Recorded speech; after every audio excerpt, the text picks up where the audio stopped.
ठाणे जिल्ह्यातील नाथ संप्रदायाचे मुख्य ठिकाण समजल्या जाणाऱ्या टाकी पठार येथे मठाधिपती फुलनाथ बाबा यांच्या संकल्पनेतून भव्य कृषी मार्गदर्शन मेळावा येत्या रविवारी दिनांक 1 जून रोजी पार पडतो आहे।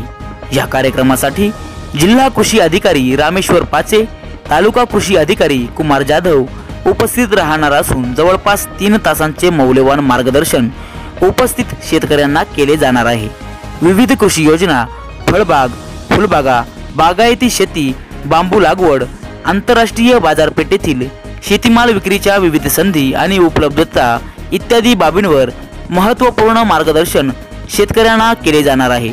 शेतकरी राजा सुखी व्हावा यासाठी जिथे शासन पोहोचत नाही तिथे पोहोचून आजवर योगी फुलनाथ बाबा यांनी कार्य करून नदी नाले सफाई, शेतकऱ्यांना फळझाडे वाटप, सुरण वितरण व शेतीसाठी सहाय्य असे नानाविध उपक्रम त्यांनी आपल्या कारकिर्दीत राबवले आहेत। आपल्या मठाधिपती जबाबदारीच्या काळात फुलनाथ बाबा यांनी टाकी पठार येथे जणू नंदनवनच फुलवले आहे। सुरुवातीला लहानशी वाटणारी मठाची वास्तू आज भव्य रूप घेऊन त्यांच्या कार्याचे गोडवेगात उभी आहे। नाथ संप्रदायाचा वारसा चालवून आज बाबांची काया वार्धक्याने झुकली असली तरी माझा शेतकरी राजा सुखी झाला पाहिजे ही जाणीव बाबांना या उतारावस्थेत देखील स्वस्थ बसू देत नाही।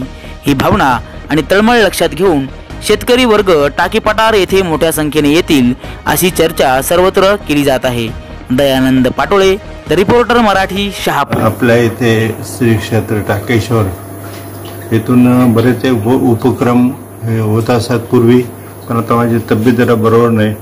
यावर्षी आम्ही याचं केलं होतं कसलं सुरण काही मिळत नाही, पण बाकी जे अधिकारी आले होते त्यांनी सांगितलं आता आम्ही पुढच्या वर्षी प्रयत्न करू। यावर्षी कमी होत नाही, पण बाकी फळझाडं वगैरे काय शेतकऱ्यांची काही इच्छा असेल तसं आपण देण्याचा प्रयत्न करू।